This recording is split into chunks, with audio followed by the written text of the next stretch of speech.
I think it was a great session all in all. It was certainly a challenge. We had to really deal with a coordinated attack by the insurance companies, the health plans, some of these business groups on health, really attacking us on the cost of health care. We really focused on the legislature funding the budget and helping us out.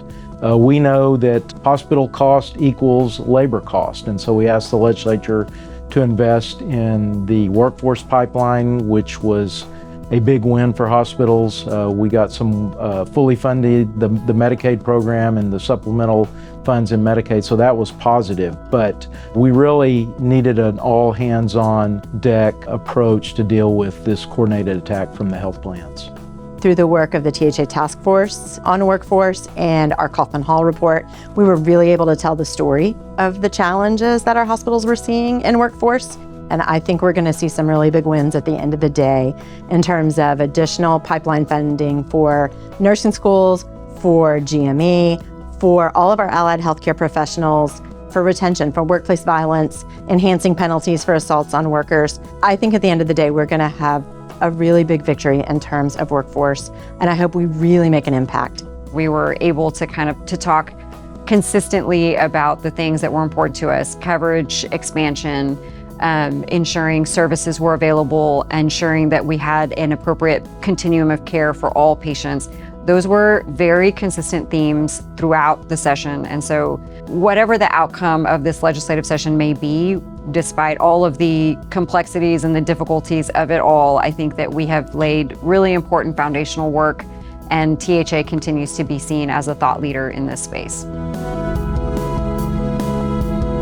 This session we saw an unprecedented attack on hospital payments in general. And really, we prevented a number of bills from passing that would have actually threatened the ability of hospitals to survive, whether it was through rate setting, through the format of rate caps, or through an attack on our underlying outpatient payments that would have literally forced most of the hospitals in Texas to close if the bill were to pass. And we were ultimately successful in keeping that bottled up in committee, and that was a significant win.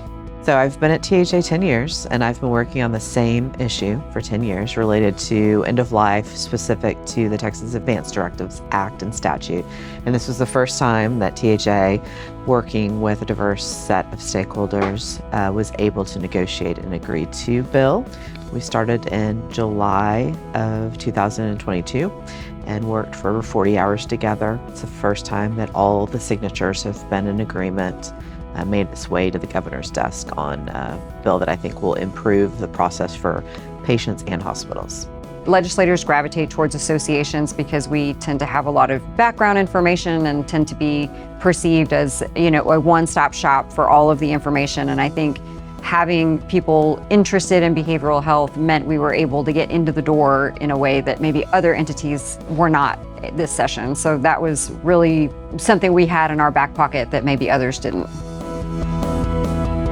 The greatest thing I'm going to take away from this session is really the grassroots involvement of our members. We had the hospital advocacy group, your in-house government relations folks were down here working tirelessly across the street. I know many CEOs came into town and visited with their members of the legislature about the negative impact of a lot of these bills that were out there, and that was helpful. We had members come down and testify on really technical pieces of legislation related to billing and collections and pharmacy issues, and that was important. I think that the biggest takeaway was all the relationships we worked on in the interim really paid off, even the ones that we didn't really think were going to pay off in one respect or the other. But we found a lot of allies in strange places this session that helped us.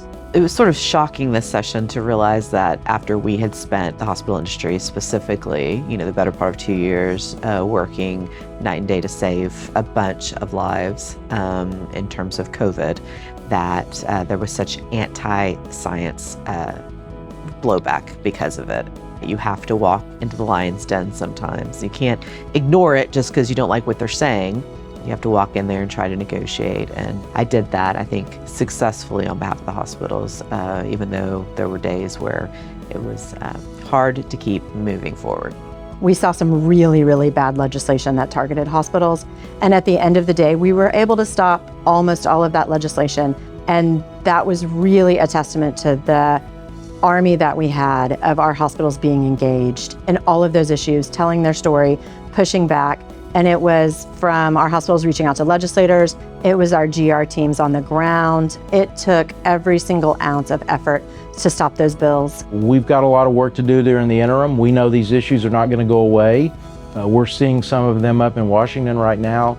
So we're going to use this summer and the fall to really make sure we're getting ourselves set up for next legislative session.